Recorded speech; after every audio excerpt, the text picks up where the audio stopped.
Good morning. It's good to have you join us on Nigeria Now, showing on your digital first Pan-African news network. I am Merciful Ajinamo. And there are stories on the front pages of the national dailies for today in Nigeria. We begin from the Blueprint newspaper. The big story is COVID-19.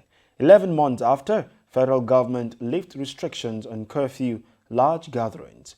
Two rather, the first urges compliance with existing health protocols, and the second, experts advocate improved vaccination on infectious diseases. That's on page 6 of the Blueprint newspaper. From the very top, swagger to APC.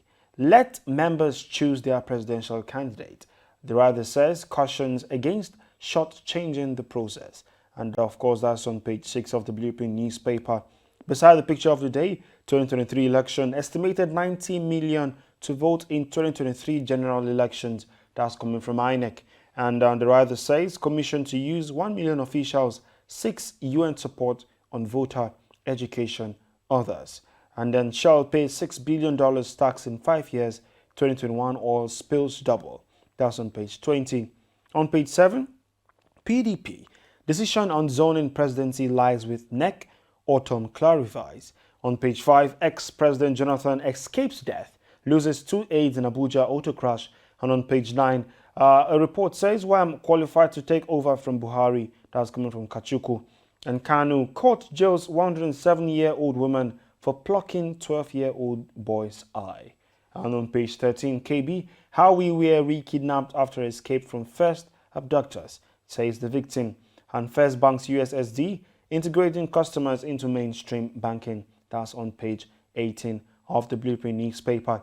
On The Nation, the big story is zoning. Ohaneze lashes PDP as Fayose fault consensus. And of course, that's the big story. It has 3 rathers. The first one says ex-governor rates Atiku Tambuwal as paperweight. The second, Obiozo, PDP violates own constitution on zoning. And the third rather says party's neck will decide on rotation, says Otom. And that's on page 4 of The Nation newspaper. From the very top, terrorists threaten to kill attacked train hostages. That's on page 28. On page 7 of The Nation, Dangote, Adenuga, Rabiu remain on Forbes' rich list. On page 30, federal government lifts more COVID-19 restrictions.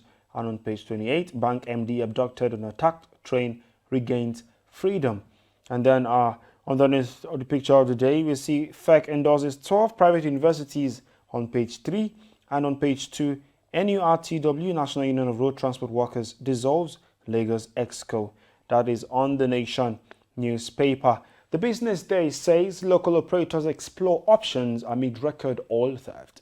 And that's the big story on that paper. Besides that, we see World Health Day.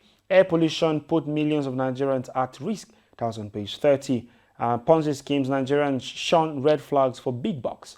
And Tinubu may be forced to join SDP, says sources. And besides that, we see Africa's first ever PR comms report to launch this year. Zenith Bank excites shareholders with 97.22 billion naira dividend. That's on page 30. On the News Direct, Nigerian News Direct paper, the big story is copyright abuse. Senate considers imprisonment, fine for Facebook, Twitter post violators. That's on page 3. On Osun gubernatorial election, council chairman advocate massive grassroots mobilization. That is on page 2. Just underneath that on page 3, 3.8 billion naira surplus fund, NSITF fault National Assembly over claim of non-remittance. And besides that, we see shareholders chair as any bank pays 97.33 billion naira dividend. From the very top, telecom operators make U-turn over tariff hike. That is on page 2. Court orders federal government to comply with appointment of 35% women in MDAs. That's on page 21. Technology startup, Lagos leads in West Africa, says Shamwolu. And then public buildings maintenance, Buhari signs Executive Order 11. On the Leadership newspaper, the big story is amid backlash over PDP open ticket, Northern presidential aspirants lobby Southern governors. That's on page 4. A couple of others there. Besides that, we see Zenith Bank pays 97.33 billion naira dividend to shareholders, and federal government says we are not overwhelmed by security challenges. From the very top, Sankara murder, ex-Burkinabe leader Kampore gets life jail. And on page 6, World Health Day, diesel, electricity crisis hamper hospital services. And then train attack bandits free Agric Bank MD. That is on page 6 of the Leadership newspaper. On the Daily Trust newspaper this morning, Ohaneze to PDP, jettisoning zoning is conspiracy against Igbo presidency. That is on page 10 of the Daily Trust newspaper. Besides that, subscribers count losses as federal government directive to bar lines subsist. That is on page 10 as well. And the big story says 10 months after 11 Yari schoolgirls still in captivity. The writer says Dogogide insists on 100 million naira ransom, and Kingpin builds mansion live large in forest. Families 2 million naira collected, girl withheld. Mother bedridden over girl's fate. And then besides that, Jonathan survives as 8 die in Abuja road accident. That was on page 2, on page 7 rather. On page 11, return to APC lie urges supporters. And then Zenith Bank shareholders pocket 97 billion naira dividend.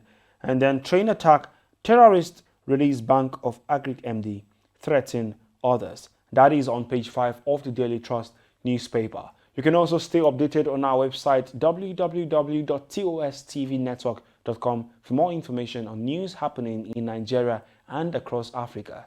And of course, our social media platform is at TOSTV Network on Instagram, Facebook and Twitter. Thank you for joining us today. We're coming away again tomorrow. I am Merciful Ajinmo. Bye for now.